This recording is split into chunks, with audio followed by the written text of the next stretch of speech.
Hola amigos, mi nombre es Oscar Díaz y empezamos otra edición de Cara y Sello, el podcast de actualidad política, económica y social del Perú con el debate de la semana, junto a José González, analista internacional desde Nueva York, y Juan Carlos Ruiz, analista político nacional. Como siempre, 3 temas para ustedes. Empezamos con el primero.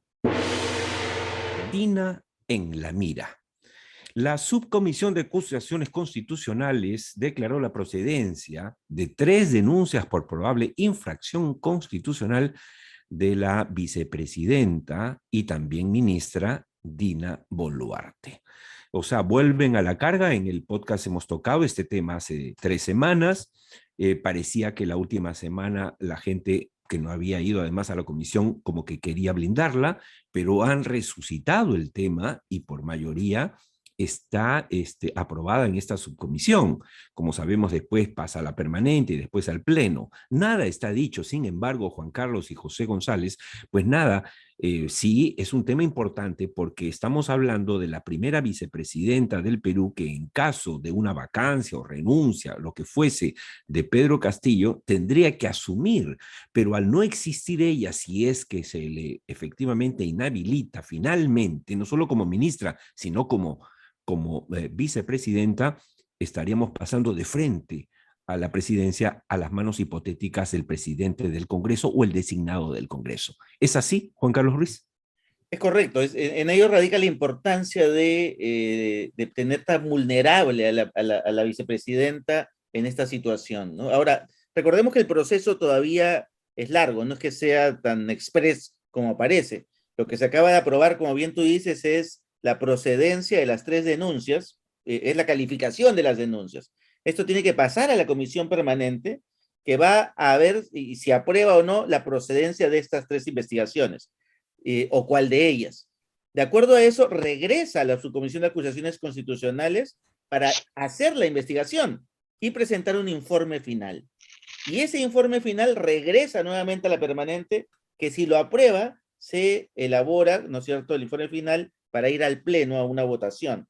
Entonces, y de hecho, quienes votan en la comisión permanente no pueden votar en el pleno porque no puede haber una duplicidad de votos. Entonces, el camino no todavía es un camino que, digamos, va a tener que haber mucha negociación de por medio. Dina todavía supongo que no es manca, ni sorda, ni muda, y va a mover todas las piezas que estén alrededor suyo para Ahora, poder pero lo que consolidar juega en su estadía contra en de el ella poder. definitivamente, Juan Carlos, lo que juega en contra es que ella misma ha reconocido públicamente, y escuché Correcto. sus declaraciones, que efectivamente firmó. Y ojo, recordemos que por un caso muy similar, digamos, no igual, pero muy parecido, vacaron al alcalde de Lima, y al alcalde de Lima no tenía los enemigos que tiene Dina Boluarte, para empezar, uno con un apellido Cerrón. José. Ahora, yo tengo una pregunta más bien a ustedes dos. ¿Qué nos indican los ires y venires? Que sí la acusan, que no la acusan, que hay la ausencia, que lo están pensando, porque o se van ellos o se van todos. ¿Hay una negociación? ¿Hay un juego? ¿Qué está sucediendo? ¿Cuál es el mar de fondo, Oscar y Juan Carlos? Yo creo, yo en lo personal, donde la gente trata de ver estrategia, yo lo que veo es caos, improvisación, desconocimiento.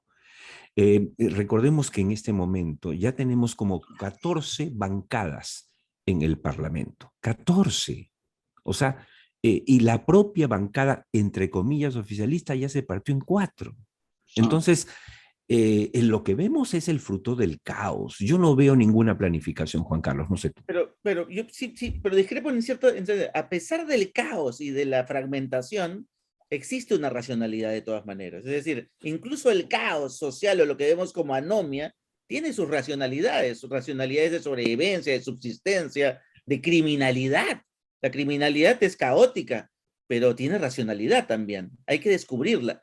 Y en este proceso tan sinuoso de idas y venidas de la permanente a la comisión, de ir al pleno, puede suceder muchas cosas en el camino, como por ejemplo que Castillo caiga antes de tiempo de repente.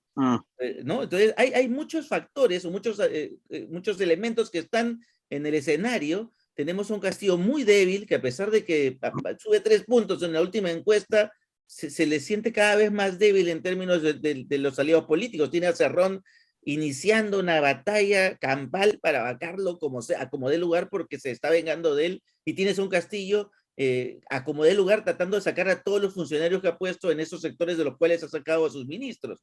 Entonces, esa batalla se está dando ahorita al interior de Claro, esa ruptura del triunvirato. y, Sí. y en ese juego, Oscar, ¿qué pasa con la gobernanza? O sea, yo estoy fuera del Perú, no me percato del día a día. ¿Qué se siente en el día a día del Perú en el cual la clase política está en unas peleas y en unos juegos de ajedrez permanentes en el día a día del gobierno? ¿Qué está sucediendo? A pesar de que aparentemente, que tú lo habías comentado fuera de micro, que no se ha tocado las carteras económicas, que están arreglando las carteras productivas, ¿verdad? Así es, así es. Bueno, lo que está pasando es que estamos definitivamente en piloto automático, pero hay cosas que hay que reconocer. Y en este podcast creo que tanto Juan Carlos Ruiz, José González, como quien habla, Oscar Díaz, hemos tratado y seguiremos tratando de encontrar el equilibrio en el análisis y en la crítica, ¿no es cierto? Porque no todo es negro. Nosotros no tenemos felizmente el pensamiento Willax, perdón, lo digo claramente. Entonces, y no hay aquí clasismo ni racismo en el análisis. Entender la realidad, ¿verdad? Lo que está sucediendo más que opinar o no en relación a esa realidad. Y en Pero base a eso, uno, este gobierno precario, ¿no es cierto?, improvisado, caótico, y este presidente ha mantenido ha renovado por 5 años más a Julio Velarde en la cabeza del Banco Central de Reserva. Segundo, ha mantenido primero a Frank y ahora a Graham como responsables de economía, 2 personas con conocimiento, 2 personas con preparación, y la cosa económica se está manejando de manera solvente. 3, acaba de poner finalmente, porque le duró 3 días, pero la volvió a poner felizmente a la nueva ministra de Energía y Minas, que por lo menos no es una luminaria, pero conoce el sector. Y tengo información de que en este momento que se está culminando el PDAC de Toronto, que ya lleva 84 años, al cual yo he asistido en 7 años y he integrado la comisión incluso organizadora de la presencia peruana, han causado muy buena impresión las 3 personas que acabo de nombrar. Y las 3 son fruto de este gobierno, no de otro. Entonces, no todo está perdido, no todo es la noche y vale la pena reflexionar sobre eso. Pero permítanme pasar rápidamente al segundo tema. ¿Quién defiende al defensor? Resulta que el Congreso ya estaba a punto de elegir al reemplazante del anterior defensor del pueblo, luego sale un juez muy atrevido, por cierto, muy arriesgado él, donde que le dice al Congreso no pueden seguir con el proceso, le dice suspendan el proceso. Por supuesto, esto desata las iras de toda la bancada que se ha creído este juez, ¿no? Incluso lo quieren denunciar por prevaricato, según anuncia la presidenta del Congreso, Mari Carmen Alba, y ella preside la comisión. Pero ahora resulta, Juan Carlos, ojalá nos puedas aclarar ese tema, que el Congreso ha dicho, no le hago caso al juez este atrevido, pero dejo sin efecto la actual elección del defensor. ¿En qué estamos? Yo creo que con inteligencia, los fujimoristas en este caso han puesto paños fríos. Se han dado cuenta que tienen varios frentes en el camino y abrirse un frente ahorita con el Poder Judicial no es el más adecuado, especialmente ellos, ¿no? Los fujimoristas. Entonces, con mucha inteligencia, han sugerido, dada la baja popularidad de este Congreso, decirle, oye, ¿por qué no hacemos una cosa y busquemos un pretexto para dilatar este tema? Sigamos con el tema de la elección, pero o sea, integremos una nueva comisión que incorpore a las nuevas bancadas, porque cuando se hizo la comisión que actualmente está viendo el Defensor del Pueblo, no existían tantas bancadas como se han formado hoy. Eran 7 o 8 y ahora son 14, como bien dices tú. Entonces, eso es lo que han acordado, hacer una nueva comisión que integre a todas las bancadas que tienen ahora distintas posiciones y que esa nueva comisión vuelva a hacer el proceso de elección adecuadamente, ¿no? Pero además es un tema de división de poderes, ¿verdad, Juan Carlos? Exactamente. Por más precario que sea el juez, representa un poder del Estado y no es sencillamente el juez. En un momento más en que el Congreso está discutiendo reformas constitucionales que no, parecieran no competirles, y cuando disculpen que obra el tema, el diputado Cabero inventa una red alternativa de una cosa que parecía ya más o menos decidida y juzgada. Y en el momento además que le eliminan los sueldos vitalicios a los presidentes no elegidos. Es decir, seguimos en esta discusión que teníamos en el primer tema, ¿o me equivoco? Y en el tema además del defensor del pueblo, que es crítico en este momento, no hay tantos conflictos en el sector minero, en lo que acaba de decir Oscar del PDAC, donde se reconoce finalmente la importancia del sector para el corto y mediano y largo plazo en el Perú, ¿o me equivoco? Ahora, esto permite una reflexión importante, Juan Carlos y José, que es lo que tratamos de hacer modestamente en este podcast desde hace más de año y medio. Y es que los aciertos y los hierros están en ambos lados. Por ejemplo, estamos hablando de que el presidente Castillo mantiene en la presidencia del Banco Central a Julio Velarde, nombra una persona calificada en el MEF, otra para Energía y Minas, otro para Agricultura, que es el nuevo, que también es un hombre calificado y honrado por lo que sé, por todas las referencias que tengo de él. Pero por otro lado, tienes al Congreso que quiere hacer cambios que le permitan, por ejemplo, sacar al presidente del Jurado Nacional de Elecciones por quítame esta paja, porque no les gustó. Como por ejemplo ahora cuando se atreve él y la OMP a decir, señores, su reforma esta no la voy a aplicar porque ya estamos en un proceso eleccionario, ya empezó el proceso.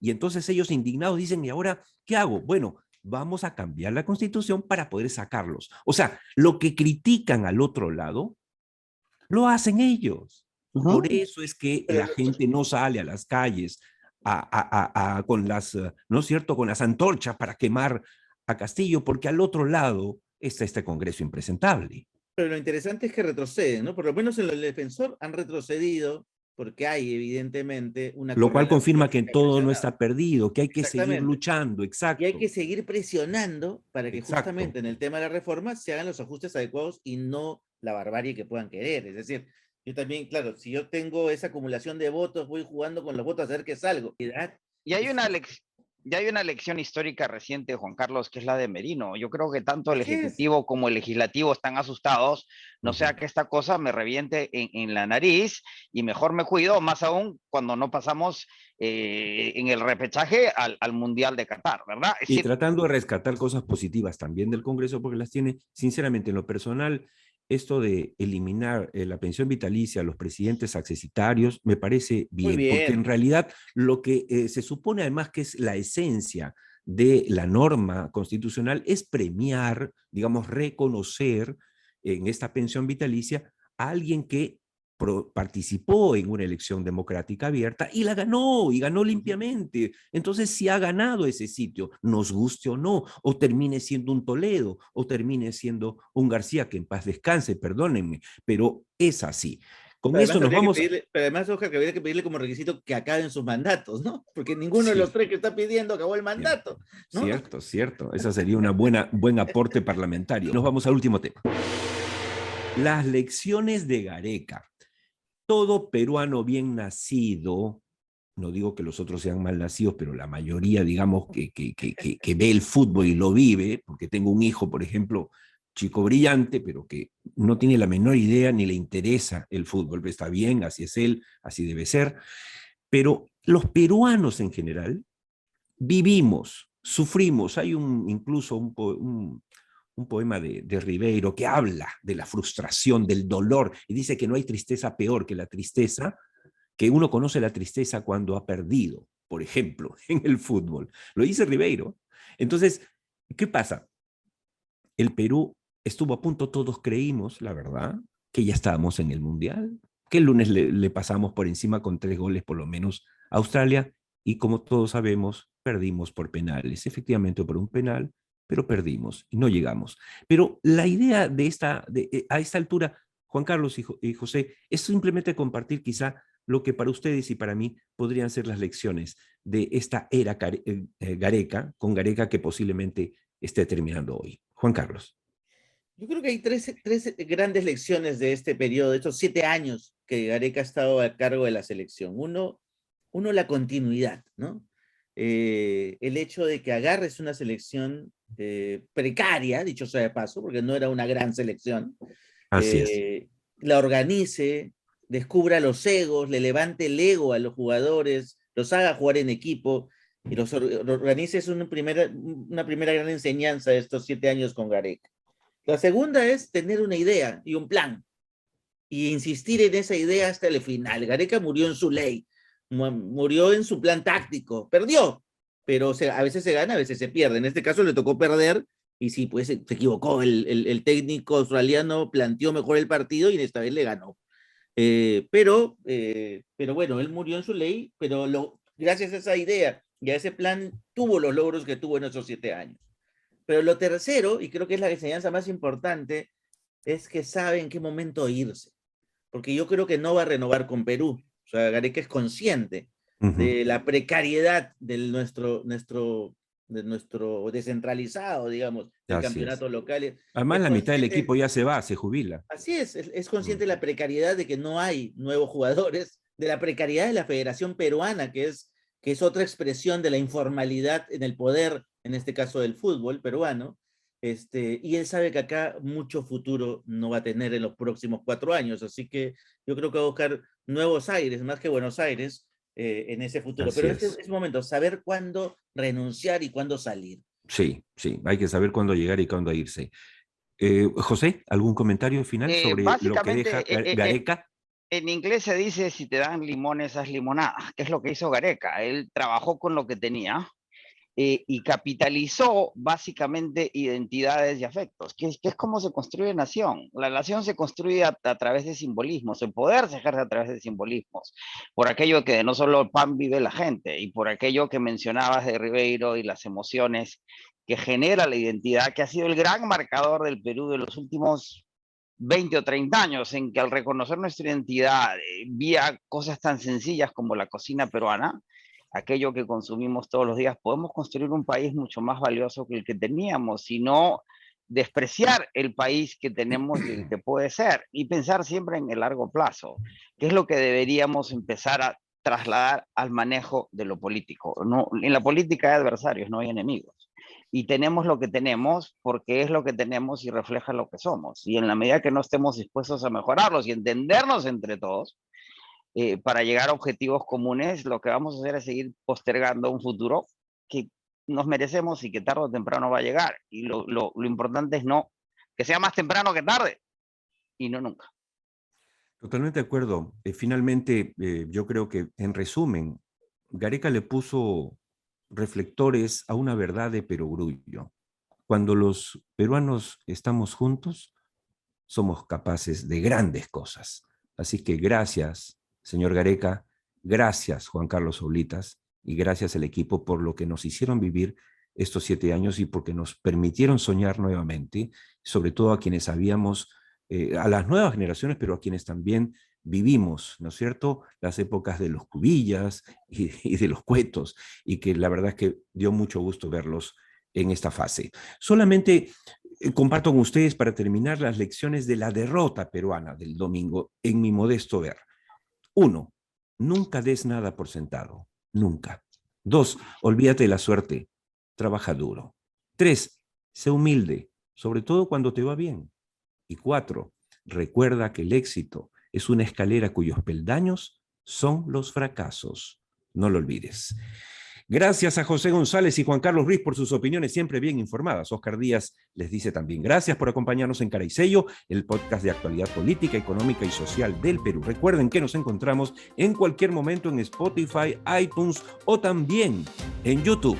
Salvo mejor opinión.